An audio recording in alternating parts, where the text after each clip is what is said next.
Yusek, hindi lang po tubig ang lilinisin natin. Meron po tayong additional technology. Ito po ang magre-recycle ng ating mga basura. Magiging kahit yung mga water lily, nakita niyo kahapon, nakakalat lahat sa buong Pasig River, hindi na makataan yung mga sasakyan pandagat. Yun po, pag ipinasok natin doon sa aming recycling machine na yun, magiging fertilizer pa, magiging pagkain ng hayop.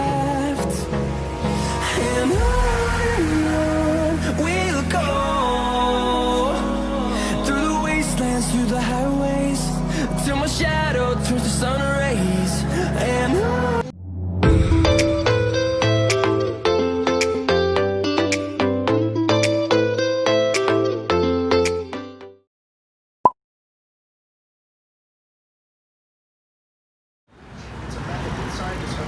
Yes, isang magandang araw po ng Lunes sa inyong lahat. And right now, andito po tayo ngayon sa may Manila Yacht Club. Ayan, nandyan po yung sewerage treatment plant, nakikita nyo po. So ang oras natin po, no, alas 8 ng umaga, October 5, 2020, araw po ng Lunes. So nung Saturday ay napanood nyo nga po, no, yung IORESS machine na pwedeng gamitin sa treatment, water treatment dito po sa may Manila Bay. Ayan, so IORESS stands for Ion Oxygen Resonance Effect Safety System. And ngayong umaga po, no, so mapapanood natin yung demo how IORESS machine works po, no. Ayan, so abangan nyo po mamaya.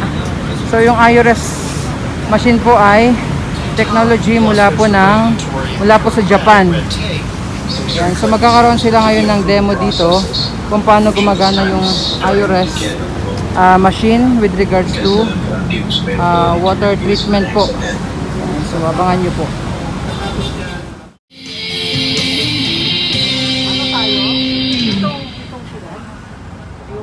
The Gulf of Mexico, a beautiful, well-known ocean area which provides 40% of the American seafood supply.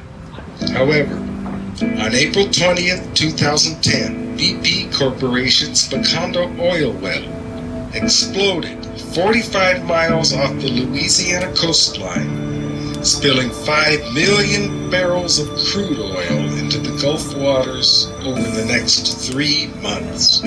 During this catastrophe, BP applied a dispersant known as Corexit in an effort to break up the oil. Instead, some of the oil sank to the bottom of the Gulf, wiping out bottom-dwelling sea life, while the remaining oil was spread far and wide across the Gulf, making the accident even worse. Despite spending billions of dollars to mitigate the damage, results have been unsuccessful. Of the many companies attempting to clean oil-contaminated water, and its Korea ionization technology has emerged as the leader in treating spilled heavy oil in a plurality of accident sites in Japan. The Korea system does not use chemicals, but rather a technology which decomposes the spilled crude electronically. This effect can be likened to the purification of contaminated seawater as performed by activated bacteria. The Korea system passes seawater through a negative ion generator. Extremely tiny microbubbles are generated and injected into the seawater. Propagating microbubbles reach more than 100 meters from the system, while diffused microbubbles enhance dissolved oxygen levels to a distance of 400 meters. These diffused microbubbles have a long life and are very effective at increasing dissolved oxygen concentration in the water.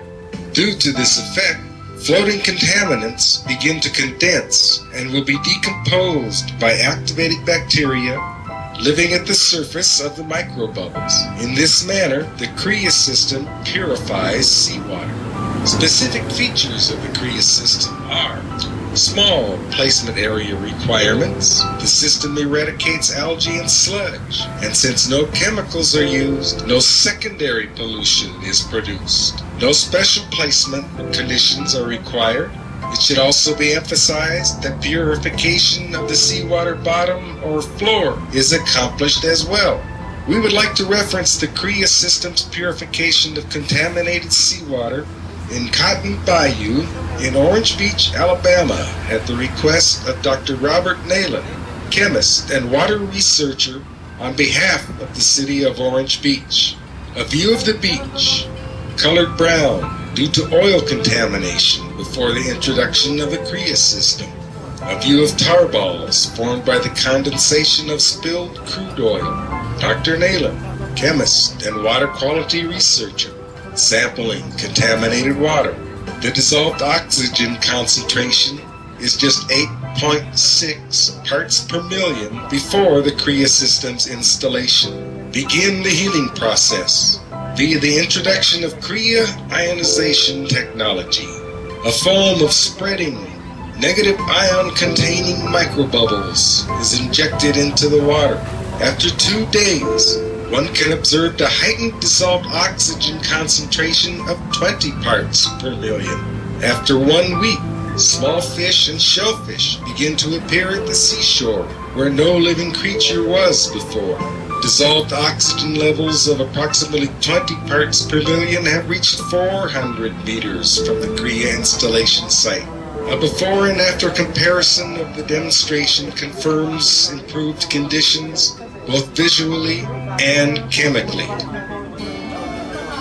We brought the water purification device IORESS to the Philippines. Then we tried a test operation. Ito po yung sa Paranaque, yung dulo ng river. Isa po yan sa major tributaries din ng contamination dito sa Manila Bay. Tinesting na po namin siya. Matagal na po. Tingnan niyo po yung resulta. The oxygen in the water.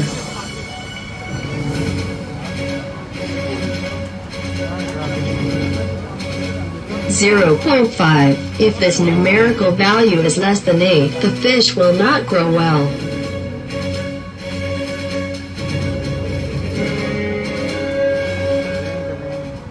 We will start preparing immediately.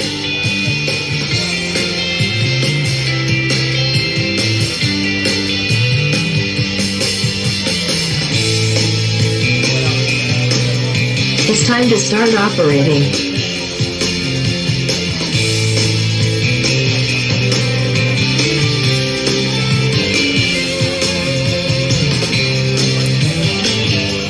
One week has passed.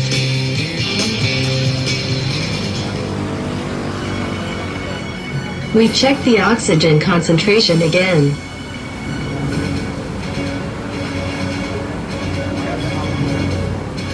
Just for 1 week. Times. On the first day, we could barely see the injection nozzle. After 10 days, the transparency increased a little. After 1 month, the water becomes even more transparent and the nozzle is clearly visible. Then it is the announcement of the results. Ako, si Jerry. Tagal na akong naninirahan sa bulungan. Mula nang dumating ang GW purification machine na galing sa Japan, ay unti-unti kong napapansin ang pagbabago ng kalinisan ng ilog na to. Ako po si Ili Murillo. Umisda po ako dito sa bulungan. Dati po, sobrang dumi ng tubig dito. Kaya po makasisi kasi walang makita sa ilalim. Pero nung dumating ang purification machine, pagkalipas ng isang buwan, malinaw at umiinis ang tubig. Dito kaya nakakasisig na ako ngayon. Sobrang linaw na. Pakipause mo muna. Yung test na yun, yung taon na nakita niyo po yung Gulf of Mexico. Natatanda niya nagkaroon ng Gulf spill, yung mga oil spill doon, na 5 million barrels, I think 5 million barrels na higit. Yun po ay nalinis ng ating CREA. Itong IORESS machine na ito, within 3 months, bumalik. Yun po pinaka-essence ng presentation na yun. Yung second po, nakita ninyo sa Paranaque po, yan yung kung dito sa may dating dampa. I would like to acknowledge the arrival of Mr. Ibrahim, Rotary of Mr. Sila sila. Thank you sir for coming. So yung po sa bulungan ngayon, actually, tinest lang namin yun for 8 days. December 12, 2018, then we stop at the machine by December 2018. So 8 days lang po yun. Then afterwards, tinanggal na namin. So nakita nyo, after 1 month, tumutuloy pa rin yung paglinaw ng tubig because yun po ang sikreto nitong ating machine. Yung negative ions na nai-induce niya, nasasaturate niya sa tubig ng matagal na panahon. Okay? Kaya lang po, kailangan i-identify natin bakit ba bumabaho at dumudumi itong ating mga ilog. Tama ang partly, yung sinabi ni Mr. Yusek, yung mga dumi sa bahay, mga ihi, mga excess protein na napupunta sa ilog. Pero yan po, by nature, natidissolve yan ng natural. Kaya lang po talagang meron sa dami nila, trillions sila. Hindi na kinakaya, kaya umiitim yung ilog, bumabaho yung itong dagat. You can see, now ito mabaho pa rin. Okay? Maliwanag natin, Mr. Ipakipray mo yung video ng surfactant. May idea po ba kayo kung ano yung surfactant? Sino dito yung chemical engineer? Sino dito yung chemist? Okay. I-post mo muna ito sa sandali. Paliliwanag ko lang yung surfactant. Kasi medyo technical terms ito. Sa mga common tao po, hindi nyo basta maiintindihan. Ito po ang dahilan ng pagdumi ng ating mga dagat, ilog, mga kanal. Okay? Ang surfactant po, ang mga scientific definition niya na terms na ginagamit ay surface active agent, surfactant. Saan po nakikita itong mga surfactants sa ito? Any idea? Where do you find the surfactants? Lalo na mga vlogger, dapat alam nyo. Para kung nag-vlog kayo, alam nyo sinasabi nyo. Mahirap po kasi basta tayo nagsasalita na hindi natin alam. Ito po ang dapat alamin ng mga environmentalist kuno. Eh, salita ng salita. Ito po ang dahilan ng pagdumi. Ang surfactant po, sabi ko na kanina, ulitin ko, surface active agents. Yan po ay nakikita sa mga detergent, sa mga sabon, sa shampoo, lahat ng bagay na bumubula. Yan po ang bumabalot sa langis. Ito po ay long chains of carbon. Long chains of carbon po yan na hydrophobic at hydrophobic. When you say hydrophobic, ano pa po yung phobia? Takot sa tubig. Pag hydrophobic, gustong-gusto niya yung tubig. So yung mga surfactant na yan actually, paliliwanag ko later, ng thoroughly. Pero play mo muna yung video, Mr. De La Cruz, para magkaroon sila ng bird's eye view. Medyo scientific at saka chemistry terms po. Yan po, yan yung long term. Ganyan po ang composition niya. Yun po ang hydrophobic. And pag inihalo natin sa tubig yan, nagsasama-sama yun. Binabalot nila ang tubig. Okay? Sabi ko kanina, hydrophilic, hydrophobic. Nagkakaroon po ng ganyang configuration. Okay? Pagka sa tubig, ganyan po, nabablak na nila, hindi na makasingaw yung oxygen. Okay? Ngayon po, pag binaliktad natin yung anong yan, dahil sabi natin, nagkakaroon sila ng formation na tinatawag na micelles. Okay, medyo scientific po ito, pero ipinaliliwanag ko rin sa inyo. Yung mga micelles po na yan, bumabalot yan doon sa mga excess protein, sa mga langis, sa mga tubig na madudumi, ihi, at yun ay nabubuo. Hindi na nakakapasok ang oxygen. Yun po ang dahilan. Okay? Ito po ko, tingnan natin. Pag sa langis naman siya, yung mga sebo ng Jollibee, sebo ng McDonald's, tambak sa kanal. Okay. Ito po nilagyan ng nilagyan ng langis. Ganyan po ang nangyayari yan. Hindi po humahalo ang langis sa tubig. Yan po ang katotohanan. Okay? So yung mga langis ng Jollibee, ng McDonald's, ng pirito sila ng pirito, binabalot lang yan ng surfactant. hindi yan nagugulong, kaya bumabaho ang ilog natin at mga karagatan natin dahil dadaan sa kanal. Okay? So yung surfactant na yan ay maganda rin ang nagagawa. Pero may bad effects. Yan po ang ginagamit natin sa paghuhugas ng kamay para matanggal yung dumi. Pero hindi po actually kumpleto. Dahil nga yung surfactant, pag inano mo, paghugas ka ng kamay, yung virus, yung bacteria, yung oil, natatanggal sa kamay mo, pero aagos lang sa kanal yan. Kaya nga sabi namin, yung paghuhugas, medyo ayoko lang kontrahin, yung kakanta ka raw ng 2 beses ng happy birthday, patay na raw ang virus. Ako po, 50-50 ako ron. 50-50 ako ron. Siyempre, si Secretary Dudu, yun ang ano nila, ang WHO. Pero po yan, knowing the knowledge yung surfactant, pag nasa kamay mo yan, sinabon mo yan, papalutin lang yan ng surfactant, mawawas out, tanggal sa kamay mo.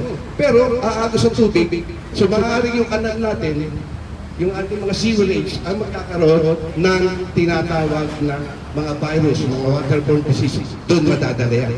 Pag-ihi natin, diretso sa kanal. Okay, pa-i-play mo, diretso. Paspasan na natin kasi may mga importante pa silang lakad. Pakita mo isang video.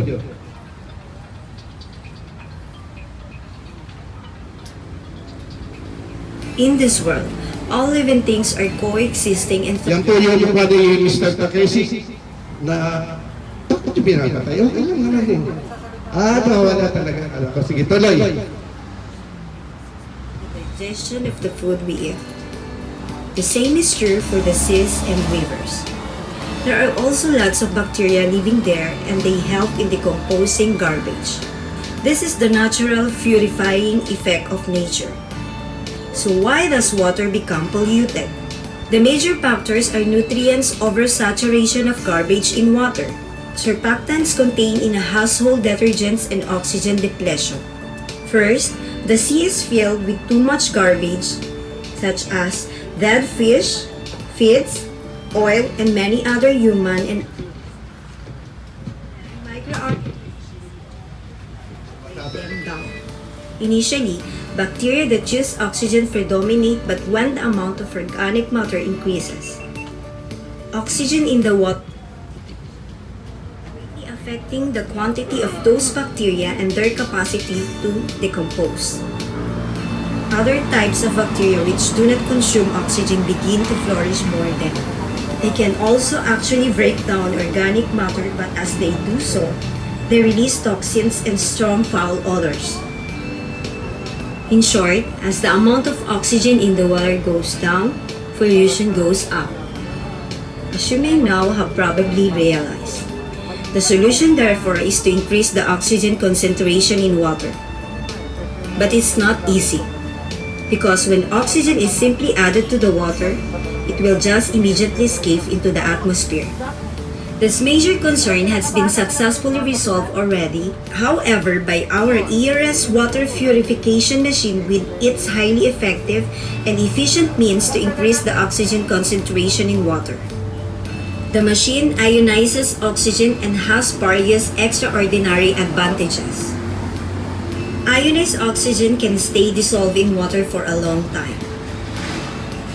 The increase in both oxygen and electrons stimulates the growth of beneficial oxygen-consuming bacteria, leading to an ideal balance in the underwater ecosystem.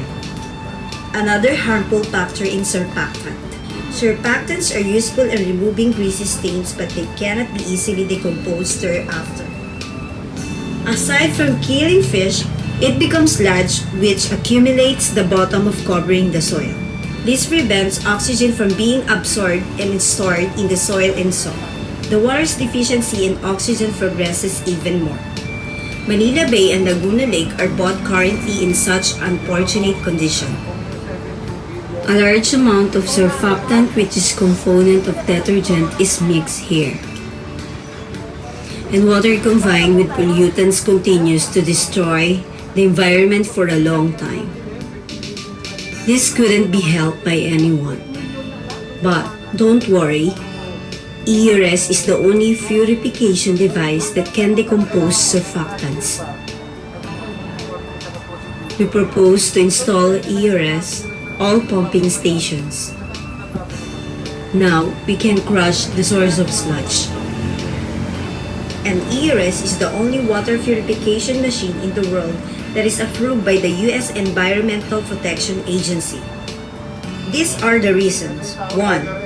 It decomposes surfactants which are difficult to decompose in nature. 2. It can also break down heavy metals and PCBs, polychlorinated biphenyls. 3. It kills pathogens like E. coli and other harmful viruses.